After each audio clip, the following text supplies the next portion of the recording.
it's really great to see all of you here. Thank you so much for being here. We're always glad to welcome the Historical Society. And I hope you're enjoying your lunch, and I'm sure we're going to have a great talk.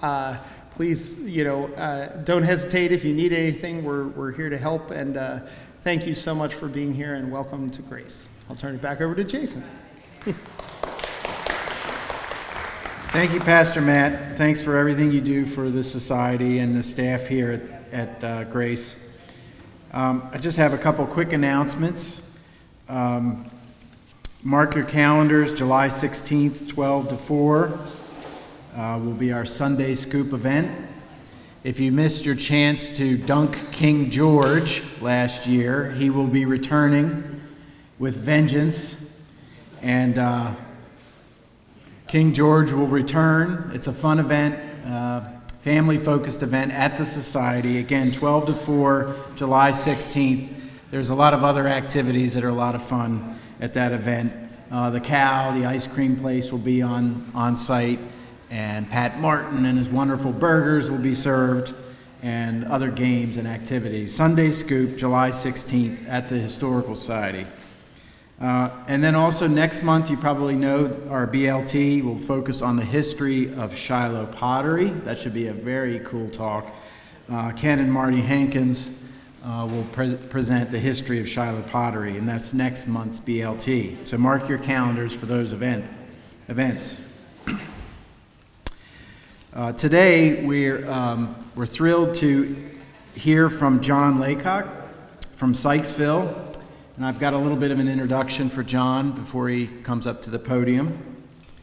Mr. Laycock is a resident of the Sykesville area, where he lives with his wife, 3 kids, 4 cats, and 1 dog. He is a member and serves as the Board of Managers of the Westminster chapter of the Sons of the American Revolution, SAR. You'll probably hear that acronym. He has a deep interest in family genealogy and loves to uncover new stories and connections about his ancestors. He loves to study local history and is currently working to place a roadside marker commemorating the Revolutionary War era encampment in Carroll County. I think we're going to hear a little bit more about that during his talk. In his free time, he can be found watching the Chicago Cubs. John grew up in Chicago and still can't believe they finally won it all. And he's going to be speaking about the other road to Yorktown. So can we have a round of applause for John? Thank you.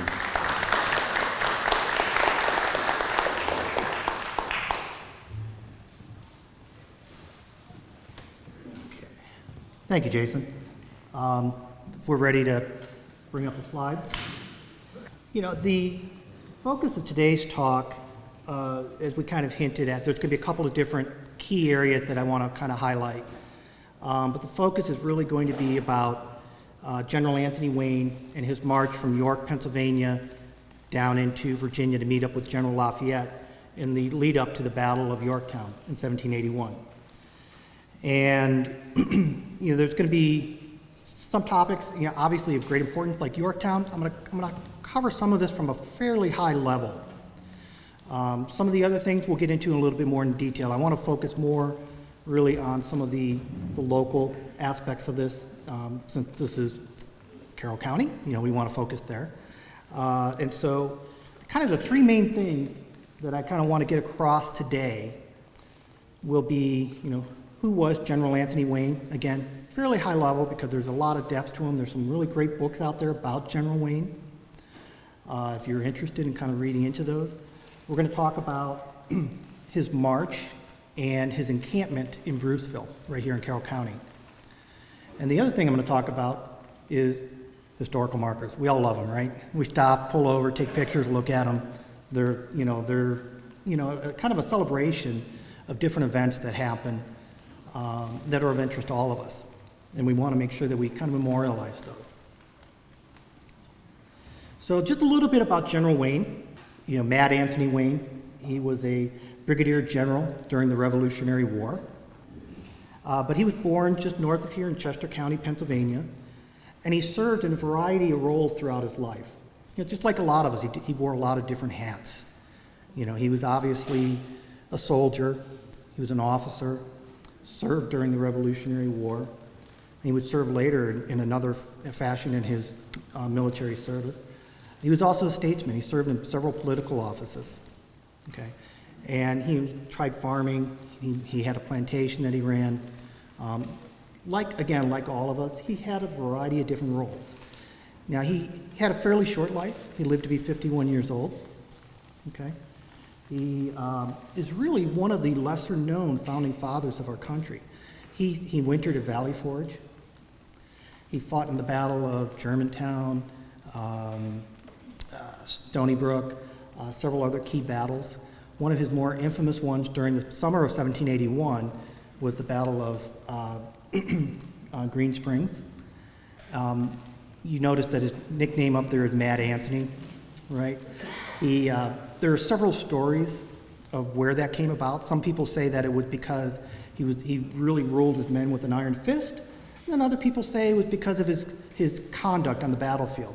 During the Battle of Green Springs, he led a fairly reckless charge directly at General Cornwallis's troops, and some observers that were writing about it later said he must have been mad to lead such a charge. Okay,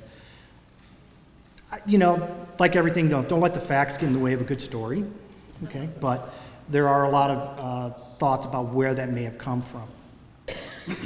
Now, he commanded the Pennsylvania Regulars during the Revolutionary War, and that's the focus of what we're going to talk about today. Later in life, after he had gone into civilian life again, President Washington came back because he knew him from the Revolutionary War days. He was one of his generals under George Washington.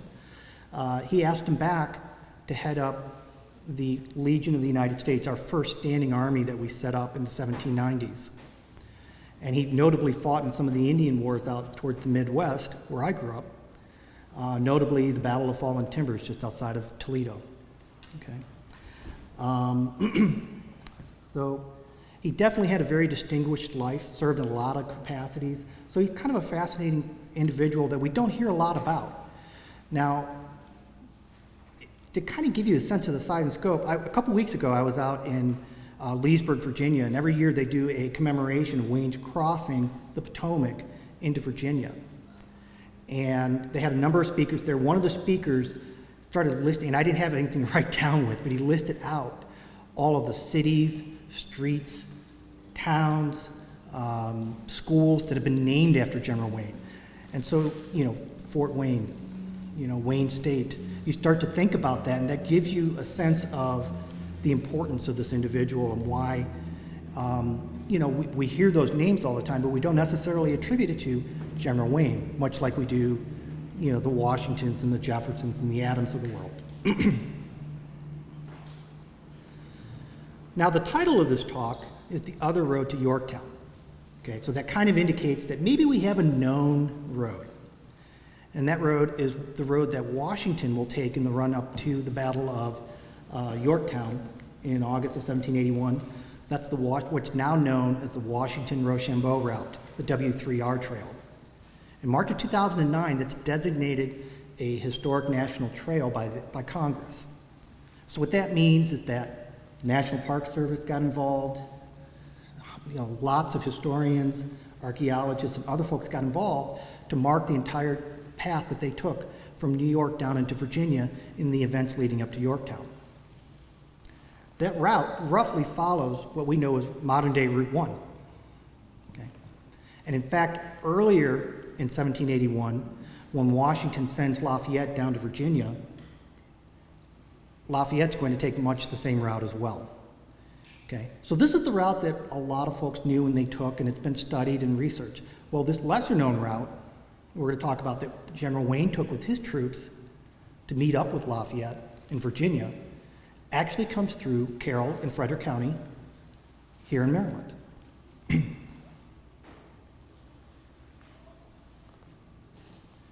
So that route actually follows an old Indian trail called the Monocacy Road, or the old Monocacy Road, we call it now. Back then it was just Monocacy Road because it wasn't old yet.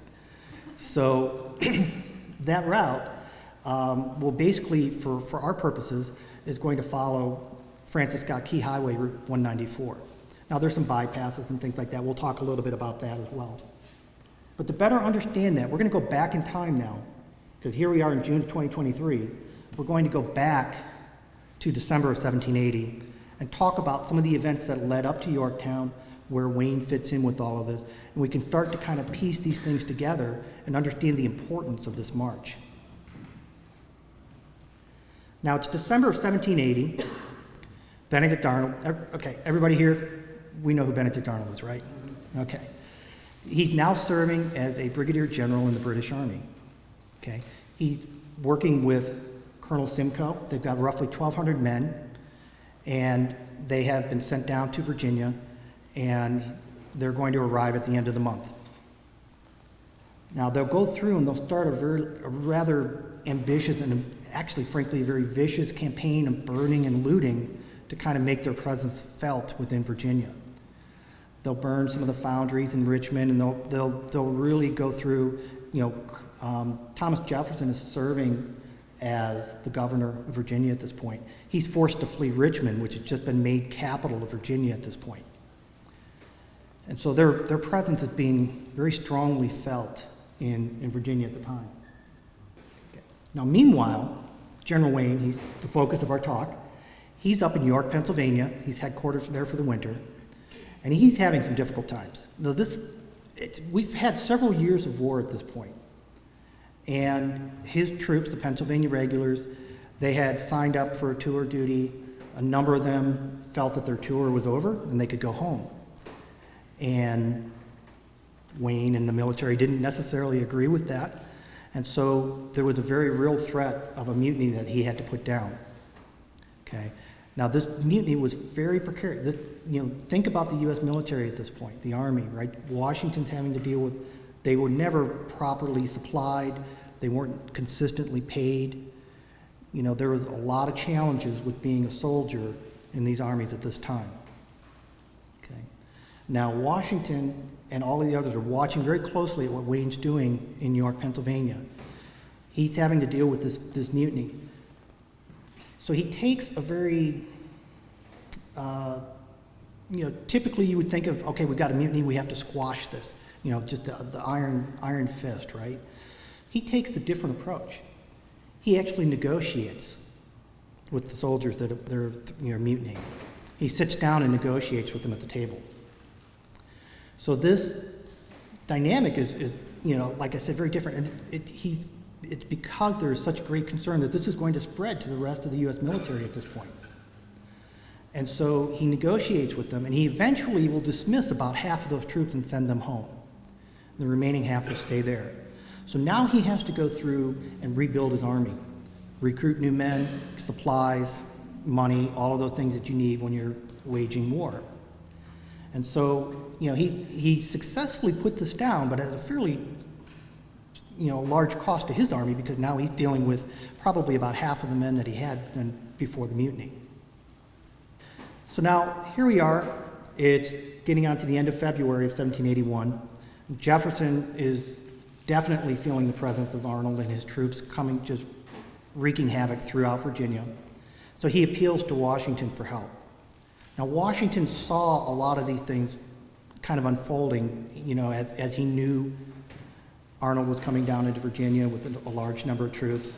So he actually goes in and, he warns Jefferson, says, look, the British are coming, you need to get ready. Now, Jefferson, whether I don't know how hard he tried necessarily, but he was having trouble, raising troops to help defend against Arnold. So at this point, in late February, he actually appeals to Washington for help. Now, Washington had seen this coming, and he had already, the day before he received Jefferson's pleas, he had already dispatched Lafayette down to the Virginias at this point with some very key light infantry units from the New England regiments. Okay, so Washington was on top of this. Now, he also knew that they were likely to be greatly outnumbered. Okay, now, Lafayette was going to meet up with von Steuben in Virginia, but as we'll see, Washington is also going to reach out to Wayne, who's headquartered in York. He knows he's just put down a mutiny, but he's going to tell him, hey, I need you down in Virginia to help reinforce Lafayette, okay? So he orders him down to Virginia at that point. Now, this was the 26th of February. And I'll also point out, and because I mentioned before, a large part of this talk is going to be about historical markers, I'm going to point out some of these as we go. So this marker here is actually on the side of York's headquarters. This was placed, I think it was 1912, by the Daughters of the American Revolution. And so you can see it on the side of the building. There's actually two markers there. I'll point out one of the other ones in a slide later on that's more of a roadside marker, but they both commemorate Wayne's headquarters there in York. So, on the 19th of February, Lafayette received orders, so he's getting his men ready. He's now coming down the coast in March. He's going to take pretty much the same route that Washington and Rochambeau will take later in the year. He's going to head through New Jersey, Pennsylvania, Maryland, head of Elk, and then he'll encamp down in Annapolis. Again, another marker. This is for his Annapolis encampment. Talking about, they spent a couple weeks there while they were waiting for supplies and other troops to kind of join them as they get ready to head into Virginia. So now we're at the beginning of April, and Wayne has been making preparations, but he really hasn't gotten underway. And Washington, we're talking almost 6 weeks later here. Washington is starting to get concerned. It's like, Wayne, where are you, man? We need those troops in Virginia. And you can see the desperation there. I have a quote from the letter. He says, please take as many men as possible and start heading south to rendezvous with Lafayette without a moment's loss of time. So you can start to sense the frustration that Washington must be feeling, that it's been 6 weeks and he still hasn't gotten underway. Lafayette's in Annapolis at this point. They need to get down there because, Arnold and the British troops are just, running amok through Virginia. So finally, here we are, late April now. Lafayette can't wait any longer. So on the 21st, he heads over into Virginia. But the 24th, he meets up with Baron von Steuben at this point as well, excuse me. But then a couple days later, they head into Richmond and they see, all the damage that Arnold and his troops have done. They also know at this point that they're probably dealing with, a superior number of British forces. And so they're going to have to be very careful in how they engage them. So rather than openly engaging and fighting, just a direct battle like a lot of the battles at the time, they'll kind of do a campaign of a harassment and then, kind of a feint and parry type of maneuver, basically to just keep Arnold and Simcoe and the British troops occupied. Now here we get to May, and just to make things even worse for the Americans at this point, Cornwallis is in North Carolina. His troops have suffered a couple of significant defeats, and so now he's retreating from North Carolina into Virginia. He's going to bring with him around 1,500 troops, and that's going to bring the total number of British troops in Virginia to about 7,200 men. Okay, to say these numbers aren't good, they're not good. Okay, so here we are now, it's the 24th of May. Lafayette's getting really concerned about Wayne because he still has not gotten underway. He writes to Washington, and he knows he's got 3,000 troops on hand. So he writes to Washington and says, if I were to be, if we were forced to fight an open battle, and you can see the quote here, was I to fight a battle, I'll be cut to pieces, the militia dispersed, and the arms lost. Okay? He's desperate. He knows he needs reinforcements. At this point, Wayne is starting to get ready to leave York, but he's got more bad news. Wayne's men, as he's trying to rebuild his army, they've been paid in worthless script. The local shopkeepers won't take the money, the soldiers, and rightfully so, again, just like the first time, they probably had a legitimate beef back in January about their terms of service. They've got a legitimate beef here. They're not being paid properly. One of the main things you want to do when you take care of an army is to take care of your men. If you don't take care of your men, you're going to have a hard time. Now this time around, though, Wayne is going to take a much different approach. That iron fist thing I was talking about before. He's going to hold a court-martial. 7 men will be executed for their mutiny attempt. Okay. Wayne's not playing around anymore. He knows he has to get on the road at this point. Now, I'll digress a little bit here. One of the interesting things during during the course of the research that we did for all of this, I was reading a history of York County, and it was talking about, you know, the mutiny attempt, the court-martial, and it mentioned that they had, you know, the source for this was from a autobiography of a young fifer named Samuel Deweese. Now, Samuel Deweese, I think he must have been probably 17 or 18 at the time. He was a young man. He was a fifer in Wayne's army. He won't travel down to Virginia with him. So for some reason, he'll stay behind. Now, he would later serve in the War of 1812 as a captain. And he lived here in Carroll County, over in Manchester. He's buried in Manchester Cemetery. About 2 years ago, my chapter for the SAR, we actually did a gravesite marker recognizing his service. So it was really weird to me, you know, all of a sudden I see Samuel's name in the research that I'm doing. He wrote an autobiography late in life, back in 1844.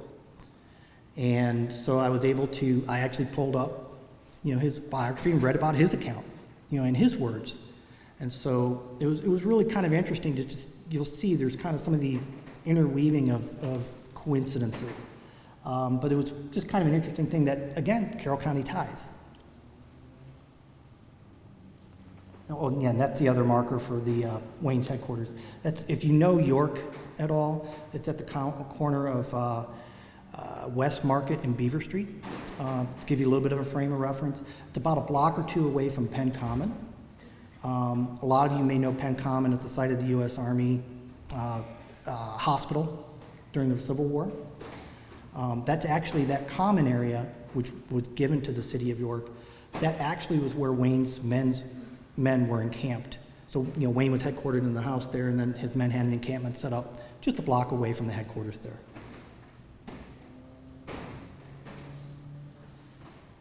So we're talking the 26th of May now. It's been 3 months, excuse me, since Wayne had received his orders. He's finally getting underway now. And they're going to set out on the Great Wagon Road along Pennsylvania, 462, US 30, and eventually will pick up Old Hanover Road on 116. And they'll take that into Hanover. And in Hanover, that's where they'll pick up the old Monocacy Road. And I'll show you a map, the Griffith map. That you guys probably, if you've been over to the Historical Society, I think they have the big map up there. But the first night out, they're going to camp in an area just south of Spring Grove, Pennsylvania. They're going to encamp, there's a hillside there. They're looking for the high ground. That's one of the other benefits. When they were in Penn Common, that's the highest vantage point in York as well. So it's a very strategic place of land to occupy so you can see what's coming or what's around you at that point. Same thing when they get to the encampment at Harsh's Mill. They're going to be up on the hillside so they can see what's there. There's some water there, there's a creek. The first night out of the box, Wayne's going to lose 3 men. They're buried along 116. There's a church there called the Garber Mennonite Church. They have a cemetery out in the back. Way in the back corner of the cemetery, there's this marker that is a dedication to the 3 unknown soldiers that died on the 26th there, the first night, right? So Wayne, taking forever to get out get out, loses a couple guys the first night. It's a rough start. So their second night, they're going to continue marching forward, and they're going to get to just outside of Littlestown. Now, the first night, I think I had 11 miles up there. Second night, they're marching 14 miles. That's a fairly slow pace. If they're really hustling, they might be going 20 miles a day. Now, keep in mind, Wayne has just put down a mutiny. So he's having to balance that iron fist versus, keeping his men happy. So they encamp their second night just outside of Littlestown. And there is actually a marker. There's I think they call it the Historic Plaza in downtown Littlestown there. And there's a number of historical events that are commemorated with some markers there. This one is from that location there. I don't know the exact location of the encampment. I just know it's just outside of Littlestown. But, we could probably do some further research. Now, here's where it gets interesting. After they leave Littlestown, they're going to continue south into Maryland at this point. They're going to pass through Taneytown. And remember, this is going down roughly Francis Scott Key Highway. and they're going to encamp just south of Tawnytown along the Big Pipe Creek in an area called Bruceville. Now, I have a text block there from our primary sources for the research that we did here. There are 4 officers' journals that we've used. These officer journals, and this is one sample of that from May 28th from Captain Benjamin Bartholomew. I think we had Lieutenant McDowell, Captain Bartholomew, Captain Davis. There's one more gentleman's name I can't remember. While they only have for each day maybe 2 or 3 lines of just some notes that they took, they tell us a lot. As an example, we can see from Captain Bartholomew's entry there, we can see, got into Maryland, stopped at the Large Pipe Creek, commenced at Bruce's Mills. He gives us a lot of information, so we know Big Pipe Creek, Bruceville, Bruce's Mill. We know where they stopped. Bruceville is a small community that was founded by a gentleman named Norman Bruce. Norman was a Scotsman. He came to Maryland. He married well. He married into the prestigious Key family. Okay. He will also tie into the Scott family, Scott Key. Bruceville is literally across the street from Terra Rubra, where Francis Scott Key would be born. Okay. I joke that Big Pipe Creek, there's something in that water there, right?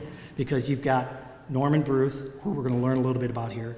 You've got Francis Scott Key, Scots. You've got all kinds of really interesting history right in that little area that probably most of us have driven by and never really thought about. Okay? Now, Bruce will build his house. It's called Myrtle Hill. He'll build it in the 1760s. That house still stands today. Okay, Bruceville Road has been bypassed. And I'll talk about that in a moment here. But it's been bypassed, so that area is really just some houses back in there. But when they were building out Francis Scott Key Highway, they needed, to make the road larger and faster and get things moving. So they would bypass in the late 30s. We also have some documents. The mill that Bruce established at this location was later taken over by the Mehring family. There's some really good articles. Mimi Ashcraft has written some articles about the Mehrings and also about Bruce's sons as well. Okay, there's some really cool stuff in there. So if you get a chance to check some of that out, it's really, really good stuff. Bruce's son, in fact, world traveler, some really interesting things about him as well. So some really good stuff with all of that. Now, Bruce's daughter will marry a gentleman named Jonathan Scott. And they will build a house up on top of the hill called Good Intent. That house also still stands today. I think it was built around 1800-ish. Okay? So that house, so you've got 2 of the houses that I'm talking about still exist in that area. It's a remarkable area, it really is. Now, Norman, he owned, through his lifetime, he owned thousands of acres of land. And when I said he married well, he did really well. He had a lot of land, and as a result, he had a lot of different businesses. He set up the grist mill. From that Mehring map, and I've got a slide here with the Mehring map. I'll talk about that in a moment. But his military service is also kind of important to note. We can see that he's going to serve in the Maryland militia. He's going to serve as a captain, as a colonel, and later he's going to serve as what's called a county lieutenant. Now, the county lieutenant is really, at the time this was all Frederick County, so he was basically the main recruiter. He would go around and organize and get the militia troops and get them supplied and get them sent out to where they needed to go. So it's really kind of the head honcho of the Frederick County militia efforts. There's a picture of the Myrtle Hill house. Okay, you can see it's a very light color there in this picture. I'm guessing it was probably white. Today the house is kind of like this dark, deep maroon red kind of color. And here's their Mehring equity map I mentioned. This was written up much later, but what's kind of nice about this map is you can actually start to get a feel for where things were and also where things are laid out now. So like I compared this to the current map. I could see the bend of the creek there. That's Big Pipe Creek. we can also start to figure out there was originally a stone arch bridge that people used to get across Big Pipe Creek. Now that arch bridge was really probably big enough for one vehicle to get through. So you can see why when they started to build out the Key Highway, Francis Scott Key Highway through there, you know, there wasn't a lot of interest. It actually will get torn down. Some of the footings are still there. You know, I haven't gone back. It's back on private property. You can see them from the bridge that's over the Pipe Creek now. But, you know, that was the main artery that connected, I mean, Bruce's house with his daughter's house up on top of the hill there. But we also can kind of see where the mill was in relation to his house. We can see the raceway. So this equity map really gives us a lot of visibility into what Bruceville would have looked like at the time. There's also another spot on the map there where it says just north of the creek, there's an area where it says quarry. And my suspicion is that that's probably where they got the millstone for his grist mill that he had there. Now, I don't know, Mimi, do you know anything about the millstone, or no? I would imagine it's probably on the ground there somewhere. But, you know, those things are big and heavy. There's no sense in moving that giant stone, so it's got to be somewhere around the current property there. So here's a picture of the Stone Arch Bridge. This is actually from the mid-30s. This is a couple of years before it's going to be torn down. So you can see that there's two arches there. I don't know exactly when that bridge would have been put up. It may date back to Bruce's time. I don't know. I'm not much of a structural expert. But it's kind of neat to be able to see a picture of what was there before it got torn down. So now, Wayne and his men are going to stop on the 28th, and I kind of skipped over this. They're going to stop at Bruceville there and camp for the night. We don't know if Bruce was there that night. He may or may not have been. But at the very least, Bruce would have been known to some of the officers potentially in Wayne's army, and they would have known that they had, you know, a good location to stop. There would have been water, you know, friendly support from the people that lived there, etc. So, you know, that gives us kind of an idea that they knew, you know, their scouts were going through and kind of recognized the different places where they needed to be. Now, after they leave Bruceville, they're going to travel down to the Monocacy River, and they're going to camp for 2 days there. They had some rain, so they had to dry out and clean their weapons and get ready. Now, that's roughly right where Searsville is now. So they're going to camp there for 2 days. And, you know, this is now obviously Frederick County area here. So we've got two locations right here in Maryland, in Carroll and Frederick County, where Wayne and his troops are going to stop. Now on the 31st, they're going to continue on through Frederick, on down to Nolan's Ferry. And they're going to cross the Potomac over into Virginia at this point. Now on the 31st, as they cross over, again, this is not a journey for the faint of heart. They've got to get over the river. And we see they're going to lose a boat, a sergeant, and 3 more men. Okay, Wayne can't afford, you know, they're already greatly outnumbered, and he's losing guys as he goes here. You know, so he's having a really bad run of luck here. Now, they do a commemoration in Leesburg every year. So after they crossed over the Potomac, they'll march through downtown Leesburg. And so the Loudoun County Sons of the American Revolution and a number of local, the Daughters of the American Revolution and a number of the societies there will hold a commemoration every year, first weekend in June. So if you ever get a chance to go, it's a pretty neat ceremony. They have the color guard out there. I had an opportunity to speak for a few minutes. I didn't know I was going to speak for a few minutes. It was a surprise. But, you know, kind of talked about some of the things here that we're working on. And I've really focused more on the history part of this. When we get to the end of the deck here, I'll talk a little bit about what my organization is working on with this. But we can see that they're going to lose a couple more men. So here's a map that kind of brings this all together, maybe a little bit more visually, if you're more of a visual person. This is the Griffith map. Again, there's a big giant copy of this up at the Historical Society. You can download a really nice high resolution from a copy of this from the Library of Congress. It's free of charge. Okay? And then you can start to zoom. If you got a big monitor like I do at home, you can start to zoom in and start to look at some of the locations in there. But we can see that Wayne's troops will start out in Hanover. We can start to trace their route a little bit. We know they go through Littlestown, through Tawnytown. We can see Bruce's Mill encampment there. It's very difficult to see from this slide. But right where the blue arrow for the encampment is pointing, literally says Bruce's, and there's a little symbol for a mill there. Okay, so that's literally exactly where it was. And this is a period map. We'll see the next location where the Monocacy River where they encamped. And then the next location I highlight down there at the bottom of the map is Nolan's Ferry. So this is a great map to take a look at. There's a lot of neat details in there, especially for, just Carroll and Frederick County as well. Wayne will continue through Virginia, and I'm going to kind of skip ahead a little bit here because there's some other things I want to talk about. Wayne is going to continue through Virginia for the next several days. They're going to have several encampments. And on the 10th of June, they're going to finally, after 4 months, meet up with Lafayette. What's a couple of mutinies, losing some men, crossing the rivers? What is that, right? They finally meet up, and through the summer of 1781, Wayne is going to serve under Lafayette's command during what's called the Virginia Campaign. And their job at this point, they're basically there to harass and bother Cornwallis, who's taken over the troops at this point, and start to, keep them occupied. Washington is still up in New York at this point, and what we're going to see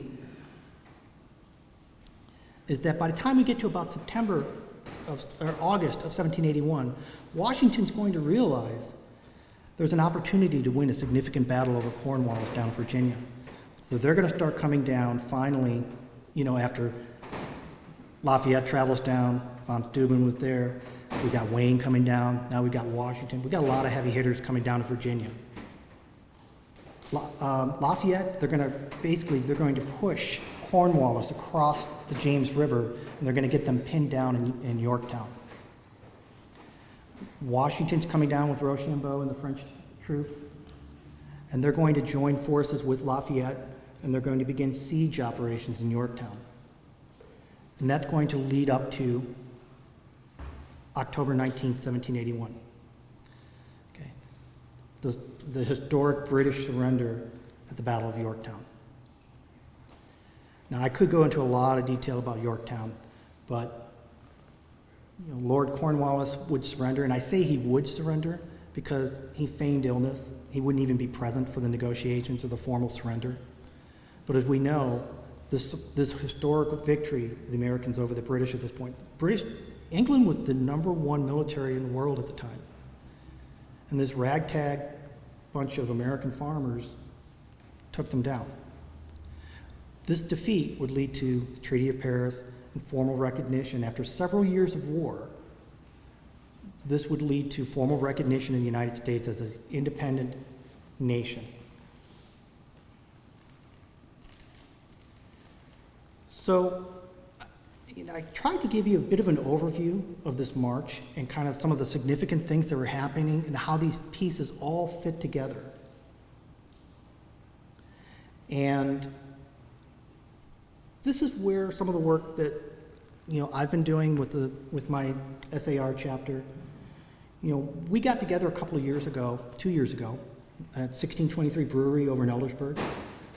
We had one of our meetings, and our chapter vice president at the time had done just a little write-up about this encampment. And I got interested in this, and we got to talking. We decided we wanted to put together an effort to commemorate it. We wanted to honor this. We don't have a lot of Revolutionary War sites here in Carroll County. And so one of the things that we wanted to do was to explore getting a historical marker put in. And so this was 2 years ago.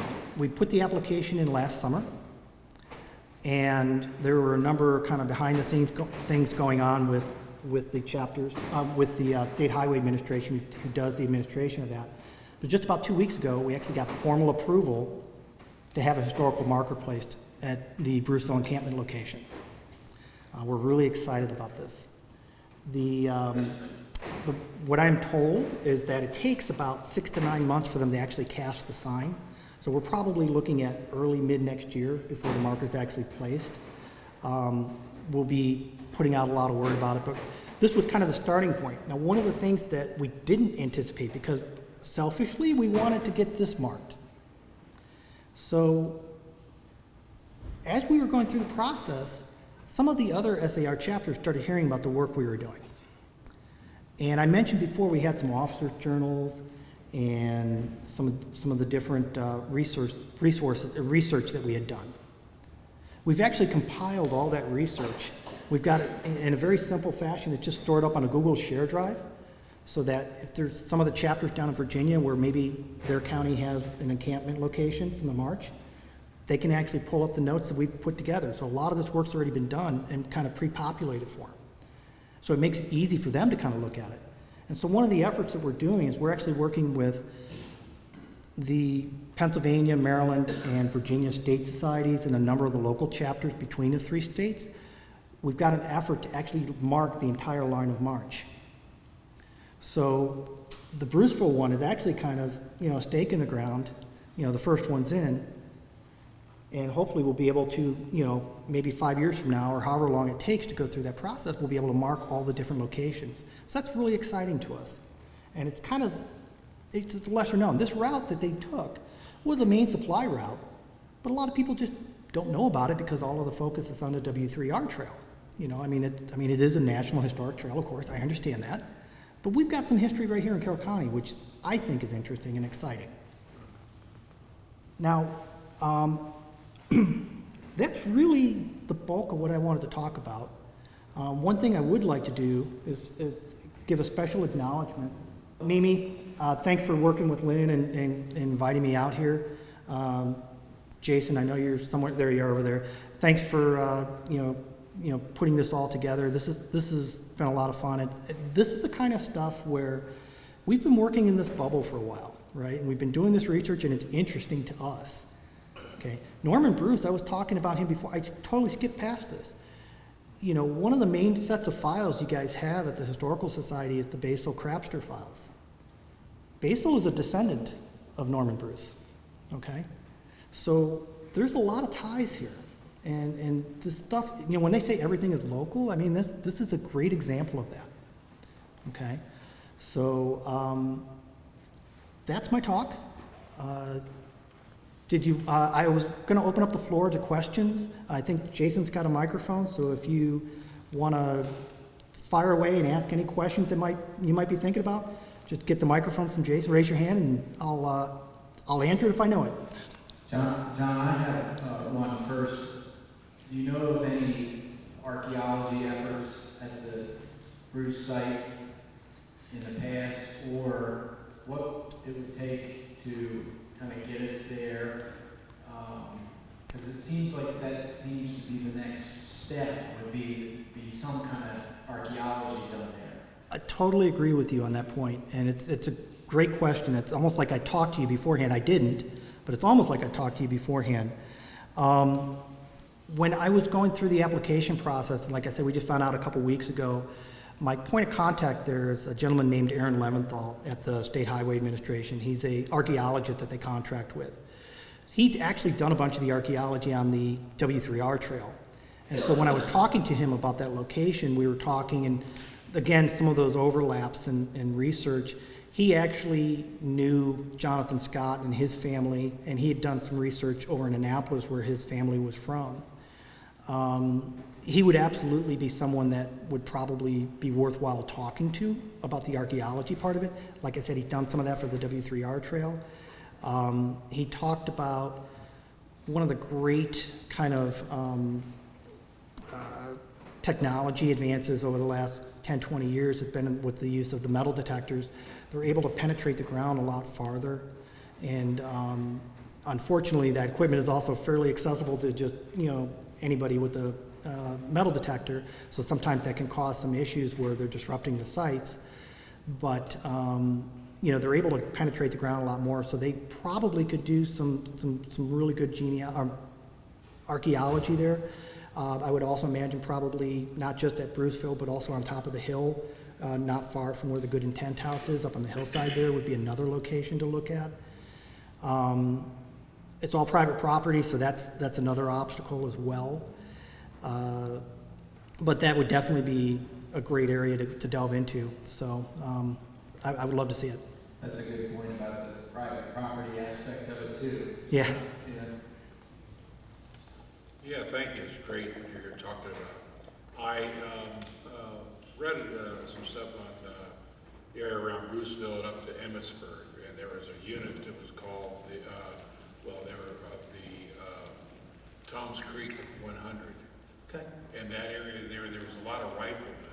They were frontier protectors at one point, and then during the I think during the French Indian War they also were available. But during the American Revolution, I think they fought with Howard. I'm not sure, but I was going to ask, as they went through Bruceville, was it possible they may have picked up some of those men that were riflemen? A lot of Emmitsburg? Into Bruceville area and stuff like that. It's very possible. I don't have any records of that. You know, the one thing that I would like to get a hold of, you know, some of the documentation on, and some of the reading I've done on Wayne and his career, they don't really talk about this march as much in the books as you would like to see. There's a lot of focus, a lot of the recent books that have been written about Wayne focus more about, you know, his later service in the Legion of the United States, and earlier parts of his military career, in probably the Virginia campaign as well. But that period of time from January to June of 1781, I'd really like to see a good book that really delves into that a lot more in detail.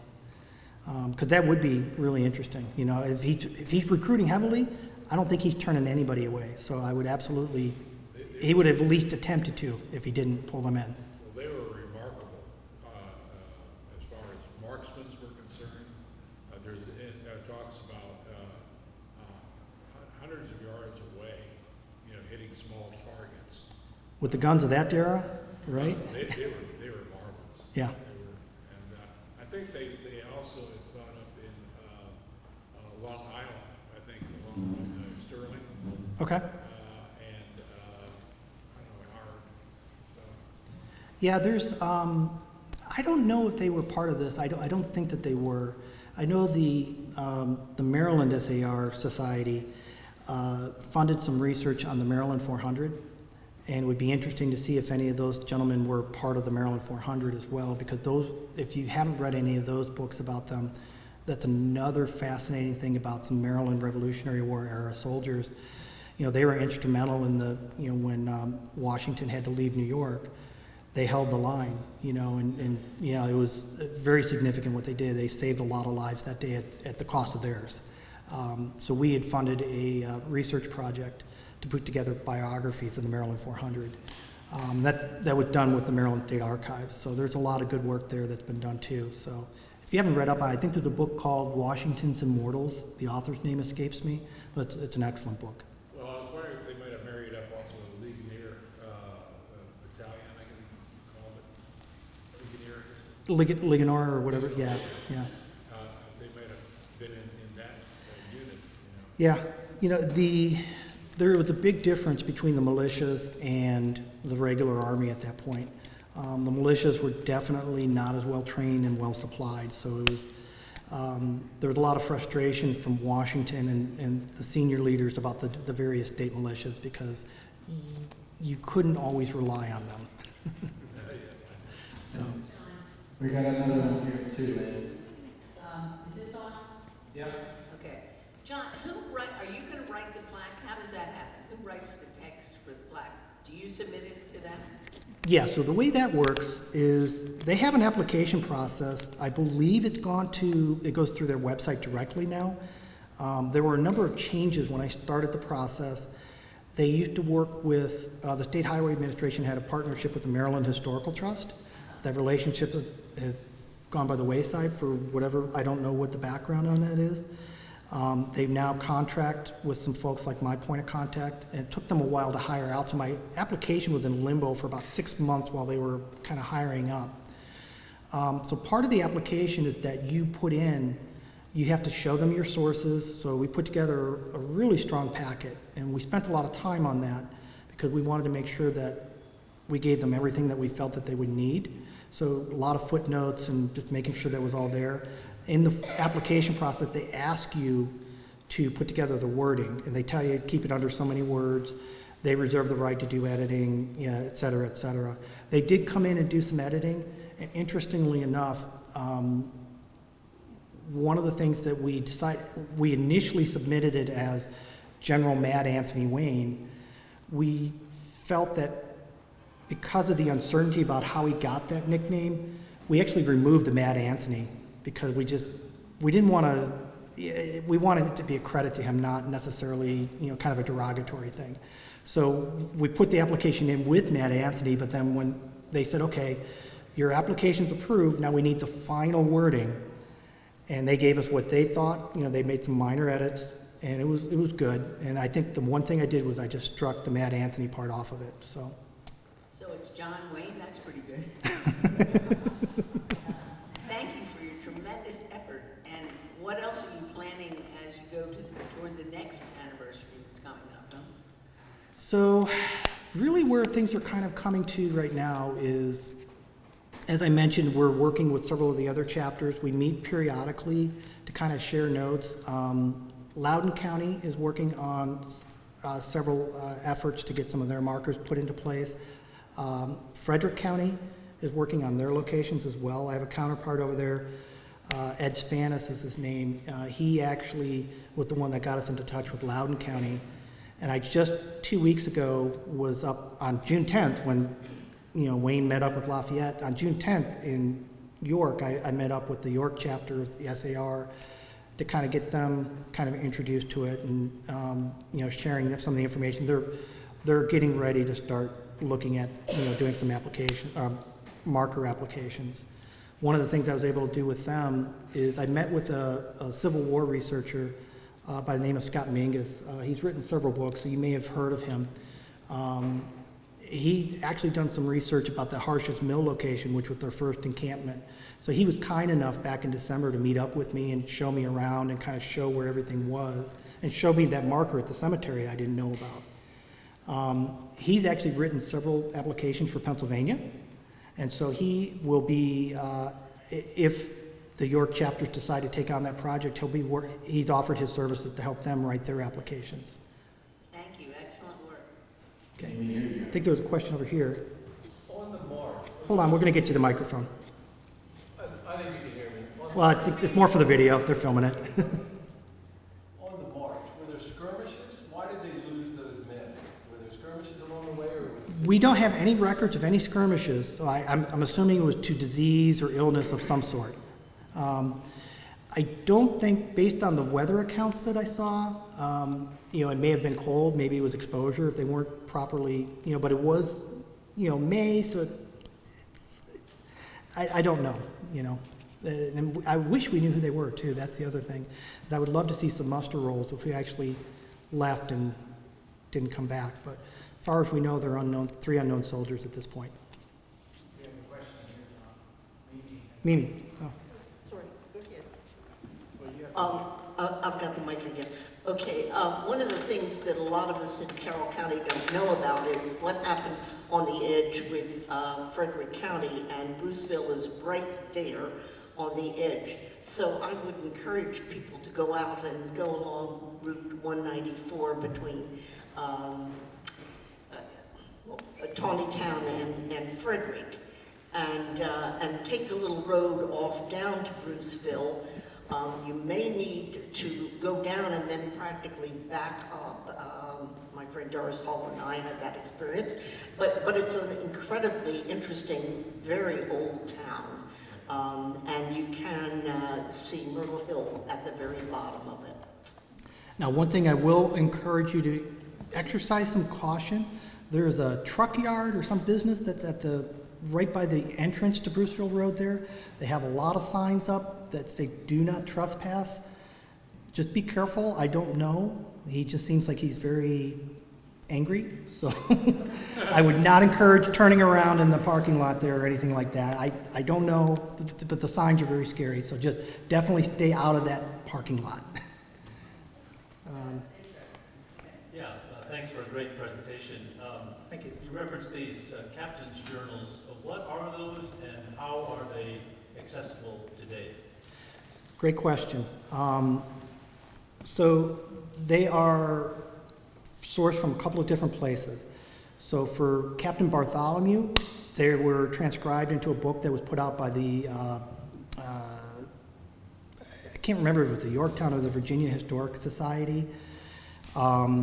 I can get you these things afterwards. You know, if you're really interested, just talk with either myself or Mimi or Lynn. They can get you in touch with me. The other books, one of the kind of cool tricks I picked up on from doing a lot of the genealogy research is if you've got a book that's really old, maybe out of print, something before, say, 1930, if you search for that book title and then like archive, you can pull it up on either archive.org, Google Open Books, Open Library. There are a couple of sources. People have scanned a lot of those old out-of-print books and scanned them up there, and you can just pull down a free PDF of it. 3 of the officers' journals were available through that type of method, and I can get you links to where they are. The 4th one is from that was a book that was put together about 2000 or so that contained Bartholomew's notes. But yeah, I can get you all of those, or at least point you in the right direction to those. Colonel William Adley. I'm sorry. Yeah, Colonel William Adley is buried in New Windsor in the Adley plot. I lived there for a number of years, and the claim was made that the brick house on the corner was built by Mad Anthony Wayne for his daughter. Is there any truth to that? Have you heard that story at all? I've never heard that story, but you know, there's, yeah, it could be. Yeah, it could be. Okay. All right. Thank you. Yep, no problem. Let me, before you ask your question, one more thing on those sources. One of the things when we did the research, I talked with the Maryland State Archives, and when I spoke with Owen Lowry, he was a person we had partnered with when we did the Maryland 400 for the State Society. I was talking to him, just going through the research process, like I talked with, like with Mimi and the Historical Society. And one of the things that, while we were talking, I mentioned we had officers' journals. He said, "How many do you have?" And I said, 4. He said, we were on the phone, but I think his eyes kind of bogged out. He's like, "You're lucky if you have 1. The fact that you have 4 is really remarkable." So, okay. Anyways, your question, sir. Did General Wayne, is there any record of General Wayne saying to Washington, "Hey, I can't go because of this, that, or the other reason"? Do we know why it took him months to go? I know there was that mutiny, but is there any other reason? No, I mean, he was really, he was really trying to kind of thread a needle, I think, because he was having to rebuild an army. He was having to go beg the state, Pennsylvania for money and resources.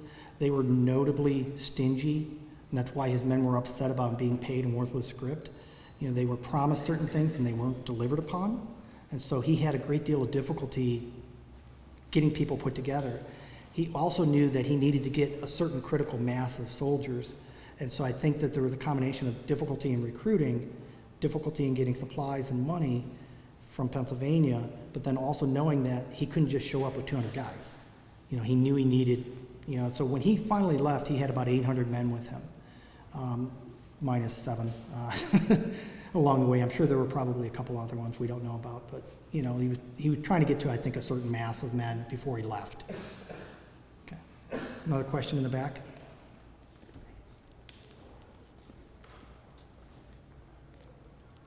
You mentioned the DeWeese family in Manchester. Are they relatives of our sheriff of the county?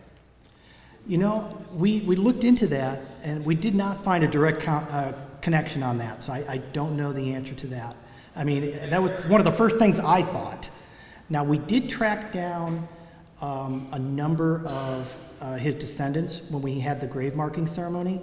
I think we had some people come up from Texas for this marking. We had the color guard out there, and we had the soldiers under arms, and they did the 21 gun salute, and it takes about 5-6 minutes for them to reload and fire again.